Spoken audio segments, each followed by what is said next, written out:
네, 여러분 안녕하십니까? 마태복음서 강의의 79번째 시간입니다. 오늘은 마태복음서 11장 16절에서 19절 말씀입니다. 제가 성서를 봉독합니다. 이 세대를 무엇에 비길까? 마치 아이들이 장터에 앉아서 다른 아이들에게 이렇게 말하는 것과 같다. 우리가 너희에게 피리를 불어도 너희는 춤을 추지 않았고 우리가 곡을 해도 너희는 울지 않았다. 요한이 와서 먹지도 않고 마시지도 않았다. 그러니까 사람들이 말하기를 그는 귀신이 들렸다 하고, 인자는 와서 먹기도 하고 마시기도 하니 그들이 말하기를 보아라, 저 사람은 마구 먹어대는 자요 포도주를 마시는 자요 세리와 죄인의 친구다 한다. 그러나 지혜는 그 한 일로 옳다는 것이 입증되었다. 제가 신학을 하고 나서 그 지곡서당이라고 하는, 정식적인 명칭은 태동고전연구소라고 하는 곳에서 한문 공부를 한 적이 있습니다. 사서삼경을 3년 동안 배우는 곳인데요.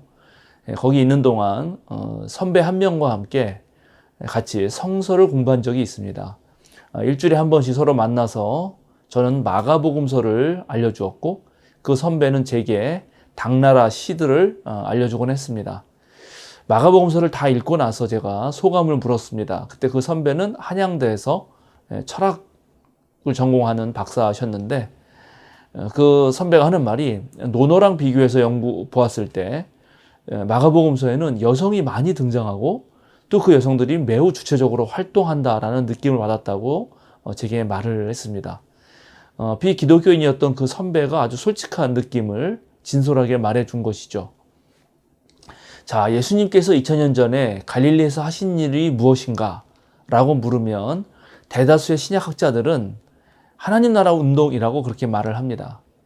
그렇다면 하나님 나라 운동은 또 무엇인가? 라고 되물을 수 있는데, 그것을 간단하게 말하자면 불평등한 세상을 평등하게 만드는 것, 소외되어 있는 사람들이 주변 사람들과 함께 지낼 수 있도록 하는 것이라고 말할 수 있습니다. 성차별, 인종차별, 빈부간의 차별, 또 신분차별, 지역차별 등 인간 사회에서 작용하고 있는 모든 차별들을 없애고 누구나 있는 그대로 하나님의 형상으로 하나님의 자녀로 존중받는 사회를 만드는 것, 그것이 바로 하나님 나라 운동이라고 할 수 있습니다. 그런데 오늘 우리가 함께 읽은 마태복음서 본문을 보니까 예수님이 하시는 이 하나님 나라 운동에 분명히 세상을 좋게 만드는 일임에도 불구하고 전혀 관심을 보이지 않는 사람들이 있었던 것 같습니다. 그래서 이 세대를 풍자해서 예수님이 말씀하시기를 피리를 불어도 춤을 추지 않고 곡을 해도 울지 않는다. 좋은 사회를 만들어가는 일에 전혀 신경 쓰지 않는 사람들에 대해서 분명히 예수님은 좋지 않은, 옳지 않다고 그렇게 평가를 하시고 말씀하고 계십니다. 세례 요한의 예언자적 외침과 또 매우 금욕적이면서 도덕적인 삶에도 귀를 기울이지 않고 예수님께서 펼치시는 그런 일상의 축제에도 함께할 생각을 하지 않는 사람들은 결탄코 하나님 나라의 백성이 될 수 없습니다. 사회가 어떻게 되든지 나만 잘 살면 된다는 생각을 가지고는 실제로 정말 잘 살 수는 없습니다. 우리는 다른 사람들과의 관계 속에서, 즉 사회를 이루고 인간은 살 수밖에 없기 때문이죠. 그러니까 사회가 잘 되어야 사실은 개인도 잘 되는 법입니다. 흔히 사회구원과 개인구원을 가지고 이 기독교 진영에서 진보니 보수니 하면서 서로 다투기도 하고 또 진영이 나뉘기도 하는데, 어느 것 하나 중요하지 않은 것이 없습니다. 개인이 모여서 사회가 되는 것이고 또 한 개인은 사회 속에서의 개인이기 때문이죠. 그러니까 사회구원과 한 개인의 영혼구원은 함께 추구해야 될 것입니다. 남들이 좋은 사회를 위해서 열심히 노력할 때 자신은 아무것도 하지 않다가 남들의 노력의 결과만을 따먹으려고 하는 그 놀부심보를 가진 사람들은 결국 그 자기 꾀에 넘어가서 결론 넘어지게 되고 맙니다. 그런데 오늘 보니까 이런 사람들, 즉 좋은 사회를 만들려고 노력하지 않는 사람들은 세상을 바꾸는 일에 동참하지 않을 뿐만 아니라 실제로 그렇게 좋은 일을 하는 사람들에 대해서도 비난을 하는 경향이 있다는 것을 알게 됩니다. 요한에 대해서는 귀신이 들렸다라고 말합니다. 요한이 매우 금욕적으로 더 철저하게 윤리적 삶을 살다고 하다 보니까 저거는 사람이 할 수 있는 일이 아니야. 저거는 귀신 들려서 저렇게 하는 거지라고 그렇게 비난하고, 또 반대로 예수님이 평민들도 할 수 있도록 새로운 축제장을 열려고 하니까 예수님에 대해서는 마구 먹어대는 자다, 저거 술주정꾼이다, 술꾼이다, 세리와 죄인들의 친구다라고 그렇게 비아냥됩니다. 참 안타까운 일이죠. 이런 모습을 보면 실제로 우리도 예수님 제자로 이 세상을 하나님 나라로 만들려고 노력할 때 이런 비난과 비아냥에 직면하게 될 때도 있습니다. 가만히 있으면 아무 문제가 없지만 열심히 뛰는 사람은 바람이 불어오죠. 달리는 사람에게만 맞바람이 불어오는 법입니다. 그런 것처럼 우리가 진짜 하나님 나라를 일구려고 노력하면 때때로 마음에 상처를 입을 수 있습니다. 때때로 박해를 받는 일도 있습니다. 근데 그럴 때 그건 내 잘못이 아니라 다른 사람들이 그렇게 한다는 것을 기억해야 합니다. 일단 남들이 나에 대해서 오해를 하죠. 대체적으로 남들이 나에 대해서 하는 말은 잘못 알고 하는 말입니다. 속 사정을 안다거나 나의 진실한 내면을 보기보다는 그저 겉모양만 보고 판단하는 말들이 많습니다. 그러니까 그렇게 하는 판단에 대해서 여러분 너무 마음이 흔들릴 필요가 없습니다. 또 어떤 경우는 자기는 못하는데 남은 하니까 그것을 아주 보면서 좀 질투도 생기고 샘도 나고, 그래서 나쁜 마음으로 그렇게 비난과 비아냥을 하는 경우도 있습니다. 궁극적으로 자신이 스스로는 하지 못하면서 남이 열심히 하는 것을 막는 사람은 이 사회를 변혁한다든지 이 사회를 하나님 나라로 만드는 데 있어서 주역이 될 수는 없습니다. 오히려 하나님 나라 운동을 방해하는 사람이 되고 말죠. 교회에서도 마찬가지입니다. 교회에서 열심히 무언가를 하는 사람에 대해서 저 사람 왜 저래? 라고 비판을 일삼기를 좋아하는 것은 주님의 몸된 교회를 세워가는데 전혀 덕이 되지 않습니다. 저는 아주 시골에 있는 작은 교회 출신 그리스도인인데요.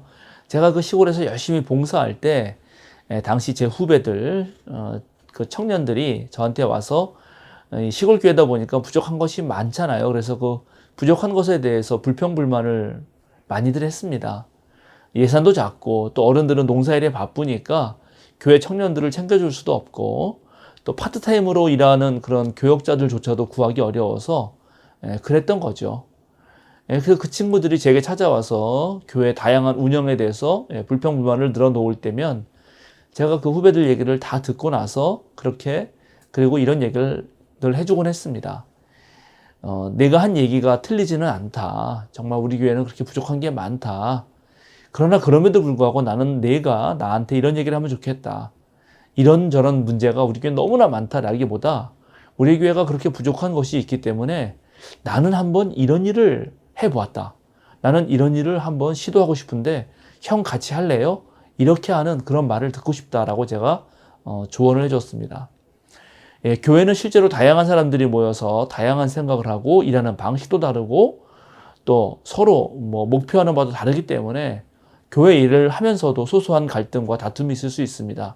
의견 차이도 있습니다. 그런 거를 조정해야 되는 그런 어떤 자치회들 회장이나 당회원들, 각 교회 그 회의 기구들의 대표들은 그것을 조정하지 못해서 매우 어려움을 겪기도 하죠. 교회에 부족한 부분, 어떤 교회에 대한 불만을 얘기하는 교인도 사실은 교회를 아껴서 하는 거고 그 교회가 더 잘 되기 위해서 하는 말인 것은 압니다.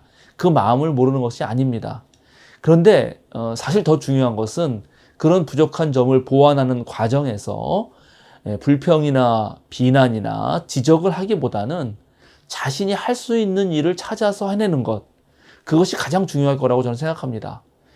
자신은 스스로 하지 않으면서 또 책임지지 않으면서 말로만 하는 경우는 사실 공동체를 잘 세우기보다는 공동체에 피해를 주는 경우가 더 많기 때문입니다. 오늘 예수님은 자신이 하는 일들에 대해서 세상 사람들이 자신을 비난할 때 이렇게 마지막으로 말씀하시죠. 지혜는 그 한 일로 옳다는 것이 입증되었다. 그렇습니다.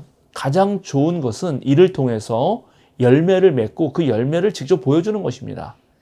정말 하나의 열매가 맺기 위해서도 엄청나는 노력과 다양한 요소가 필요합니다. 햇볕도 쬐어야 되죠. 물도 줘야 되죠. 거름도 줘야 되죠. 잡초도 뽑아줘야 되고 가지치기도 해야 됩니다.